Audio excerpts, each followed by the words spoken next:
Okay, let's talk about the conjugate system or the Westside method or whatever names there are for this. So let's begin.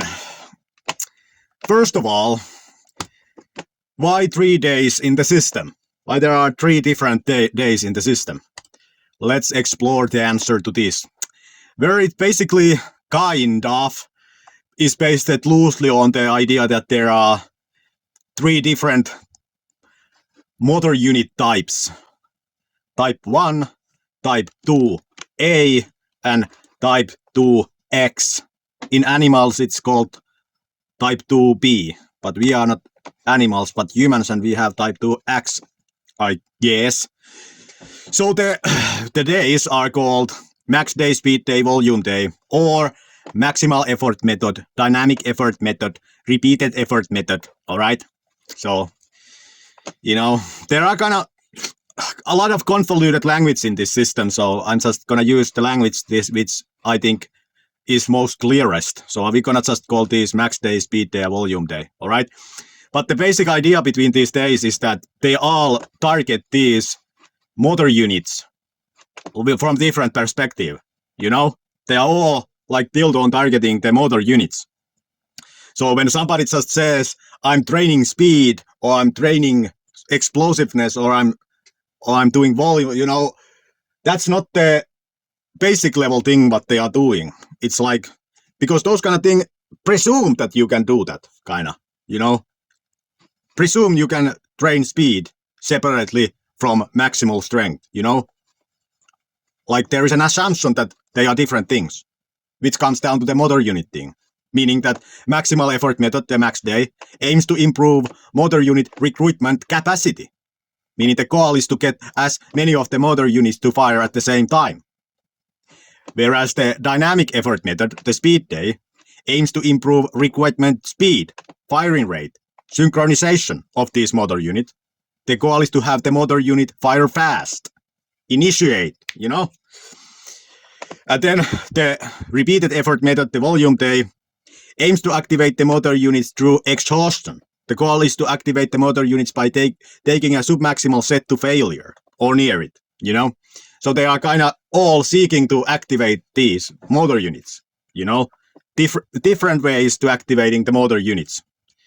So here is a little, like somebody could think that this would be the case, what we have in the left side, that we have 3 different type of motor units and each day like targets each one, but that's not the case. This is not wrong, this is right. Each day targets them all with the different mechanism, all right? So that's how kind of like why there are 3 days and what's the mechanism. It's the 3 days are not to target each type individually, but every day is meant to target them like from the different failure mechanism or activation mechanism, All right, that's about why there are 3 days. Then there are 3 days. Let's look at the max day first. Maximal effort method, max day. Here I have put some of the scientific strength training foundation behind this max day. Like these are the things that on what it is based on, Like there is science and it's not just picked out of thin air, There is science behind why you would want to have a max day, the maximal effort method thing. And these are the things you can Google or search and find studies on which support having this day, And here is the execution of it. You do 1 rep and 1 set, and RMS, 1 repetition maximum, is 100%. And you are to add, like this is the current 100%, what you can do on that day. You try to kind of evaluate what it would be, But like notice that, and this happens in 7 days, but notice that the caveats, the exercise variation which is maxed out changes every 1 to 3 weeks. And there should be at least 6 different variations for the exercise, for each exercise. Not that I'm here giving a kind of general template here for this thing. So that like usually this is used in powerlifting and then there is bench and squat and deadlift, but I'm just giving the general template. Because many people want to like implement this to their own training. Maybe they train some other lift than this lift. But obviously, if you would train the normal, like the normal thing, powerlifting thing, then you would do this for each muscle, you know, maybe in the same session or something. But you know, when these are the exercise variations, it doesn't mean the bench and squat and deadlift are the variation. It means that you have for bench you have different variation of the bench movement, and squat different variation of the squat and different variation of the, you know, that's what I mean. And here when I say 1% to 5% increase to the old max with this variation, it's referring to when you last time did the same variation, you know. So you don't every week add, you know, to the, because you are every week doing a different variation, or every 3 weeks in maximum if you're just beginning. If you advanced, you should change it every week, you know. But this is the general template and explanation, my explanation of the max day. All right. Then the speed day, dynamic effort method. Again, scientific strength training foundation for it. We have ballistic method, compensatory acceleration training, and you can read it here. And this is how you perform it, you know. And again, once a week is how it's typically done. And caveats, focus on maximal bar speed with intent to move explosively. And over here, its bar means a barbell, but if you are again using a different type of instrument, like a dumbbell or whatever you are using, you change that word to here. And you are to avoid fatigue, longer rest between sets to maintain power output. All right. And you can see the details here. All right. Then volume day, repeated effort method. And this is maybe the most controversial about this system, but let's go over it. Note that in the Westside system, or whatever conjugate system, whatever name you want to use it, I'm just using the volume day to keep things simple. It's called repeated effort method. But note that since Louis Simon's system is based on the Vladimir Katstiersky, whatever you pronounce it, Vladimir's system, and Vladimir have this book. Note that Vladimir also mentions like this submaximal effort method, which is different from repeated effort method. So in the submaximal effort method, the sets are not taken to close to failure or to failure. Anyways, the scientific strength training foundation for this is these things, which you can again Google and search for to look are there validity to this, you know. But then here's the execution of it. And again, once in a week. And then caveats. Sets are done to failure or very near it, so that all motor units are eventually recruited. The exercise variation is more standard, unlike in the max day. All right.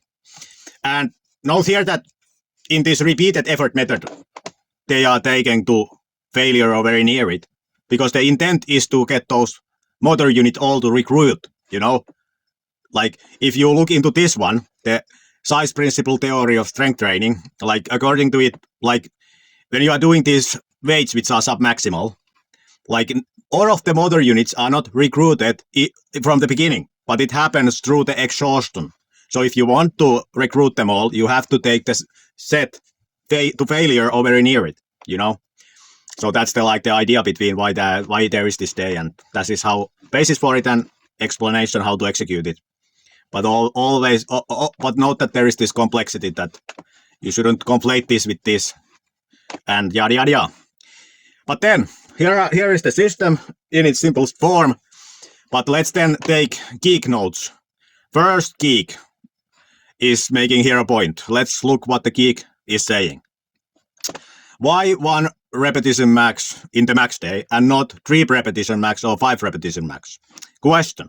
1 repetition max sets lead to stalled strength progress. So if the use of them is justified by the reasoning that they offer the maximal muscle unit recruitment, then note that at the end of the 5 repetition maximum set, the last reps also offer maximal muscle unit recruitment, but these do not lead to strength stalling like 1 repetition maximums do. So wouldn't the 3 repetition maximum or 5 repetition maximum be better for the max day?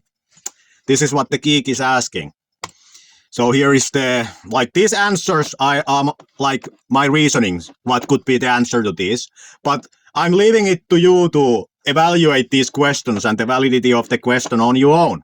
And also evaluate critically the answers given to the questions. Like, I'm not saying here that this would be a dumb question and this is the smart answer to the question.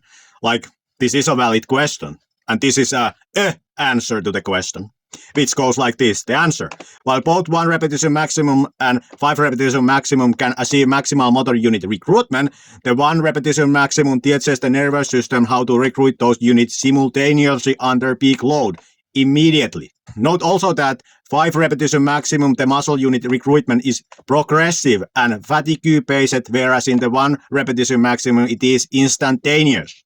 So the answer here is making a couple of points, but you can again evaluate, is the answer valid or is the question valid? Who is making valid points, the geek or the answerer? Alright, that was the first geek. Then the second geek. The second geek, this one made questions about the max day. Second geek is making questions about the speed day. Let's see what the geek has to say. Why 2 reps and not 6 reps? The question: why is the speed sets done with 2 repetitions and not with 6 repetitions? If the reason is that after 2 repetitions the speed of the movement decreases significantly, then doesn't that just mean that the additional repetitions after 2 aren't wasted because they contribute to the volume and not to speed? And hence by increasing the repetitions to 6, we can eliminate the volume day entirely. Okay, this is what the geek is asking here. Let's see what could be the possible answer. Answer: speed day uses light submaximal loads, about 50 to 60% of 1 repetition maximum loads for ballistic output, not hypertrophy. Counting these light reps as volume misses the point. Volume work requires sufficient load and fatigue, neither of which occur in proper speed works.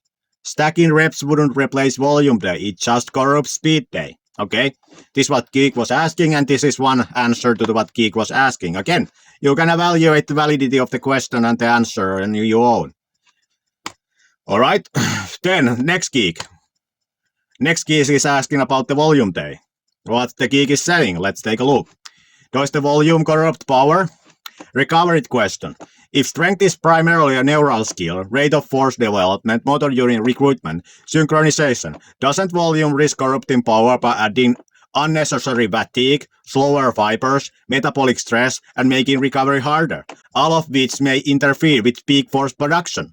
When the goal is maximal strength and power, could volume work be counterproductive? Geek is making here a point. Let's see what the geek says next. Geek continues. Redundancy question. Because motor unit recruitment happens on max and speed days already, why do we need fatigue-based recruitment via volume at all? If the max day would be changed to 3 repetition maximum or 5 repetition maximum, we would 1. Get more muscle hypertrophy from it, 2. Avoid strength progress stalling, and hence volume day would seem to become redundant, right? You know, this is what the geek is asking.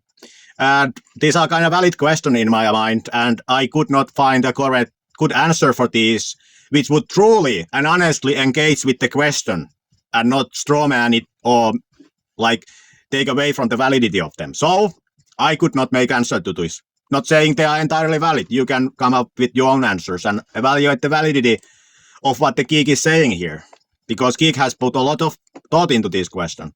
Then next geek. Okay, next geek is making a point about let's see what he says.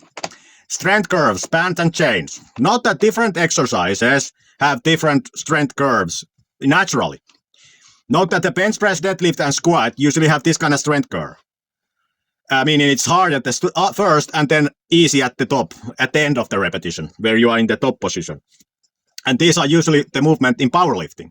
But if you are like implementing this system for your own movements, this might not be the case in your system, you know? For example, barbell cable rows, chin-ups and upright rows have this type of strength curve, which is kind of like a different, the opposite of the bench press and deadlift and squat, meaning it becomes harder more you advance in the repetition. Meaning the first starting position is the easiest and the ending position is the hardest. All right?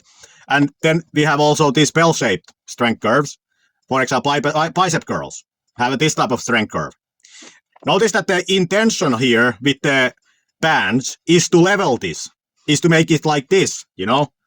The intention is to make this is make this into this, you know, so that there would be it would be challenges all the way in the system, in the repetition. It would keep being challenging. All right. So note here this, that if you want to make this from all of these, you need different type of change to it. Meaning then that if the rubber bands, they do this green line. With the rubber bands and chains, they are easy at the first and hard at the end. When you lay that strength curve over this natural strength curve, that then produces this, all right? But then if you want to do the same with these type of exercises where the strength curve is easy at the start and hard at the end, you need to do something which does this, at something which is hard at the end and easy at the top, you know, so that you would again get here. And then if you are dealing with movement where this is bell shape, you would need a reversed bell shape strength curve instrument to flatten that thing. And also note that, is it even ideal, is a question that the nerd is asking. Like, so there is science which says that these things are ideal, like are beneficial, these strength curve modifications, but that science is not extremely strong science, let's put it that way. So note here something also, that if your situation is this, that the exercise is this, and you add bands to it, meaning you add this red green line to a strength movement, which is like this, then note that it doesn't make this flat. It just makes it even like, let me see. It doesn't make this like this. It makes it like this, meaning it makes it just even more upright, you know?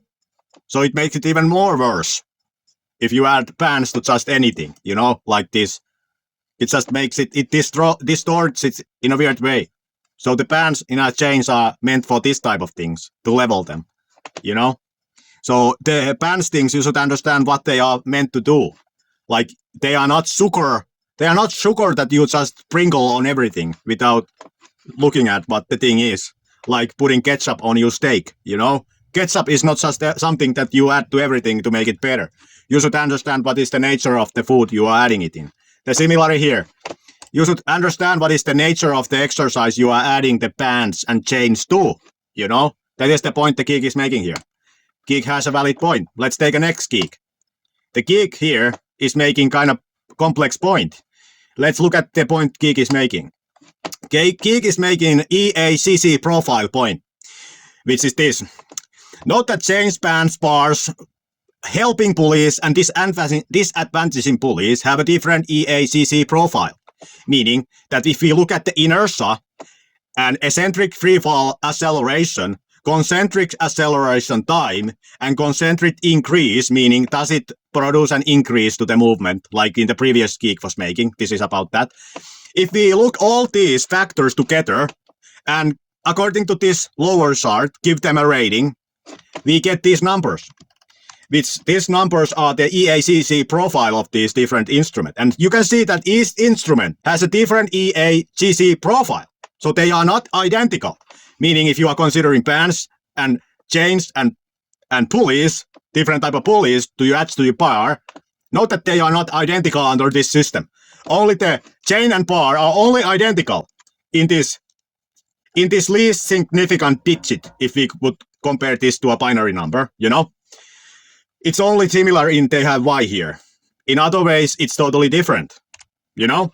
So you should consider also this point when you are considering these things. So geek is right here, valid point from geek. And then the final geek is making a clarification point. Let's look at it. Clarification. Note here that ballistic training science and variable resistance training science and plyometric science are different things.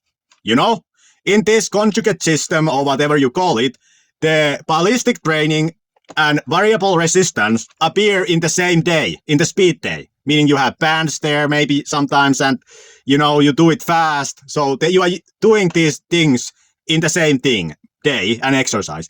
But they are taken from different groups of science, you know, meaning then that you don't have to do them at the same time.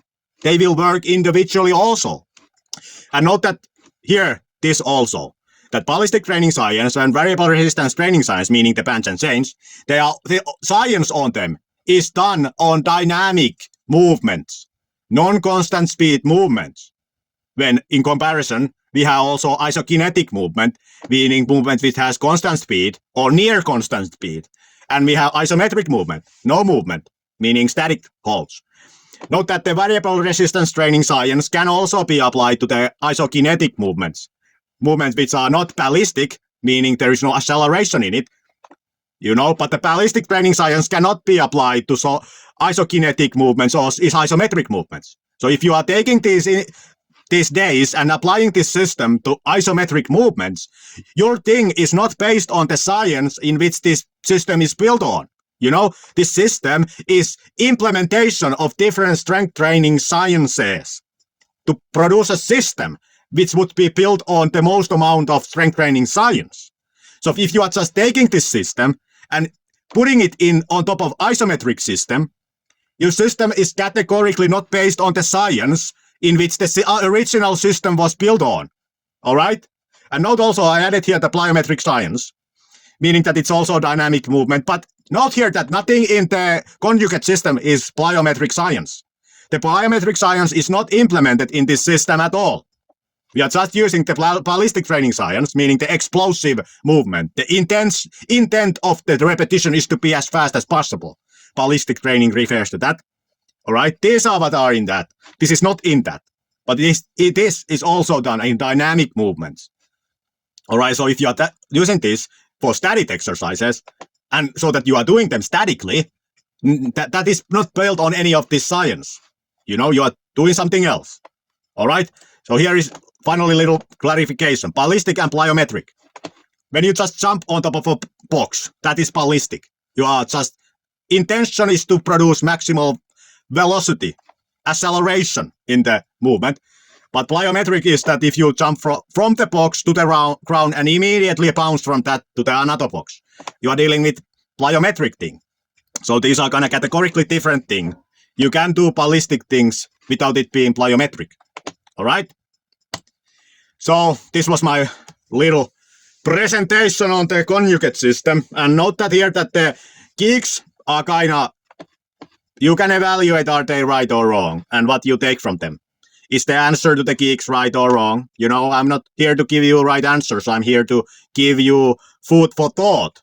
All right? Bye.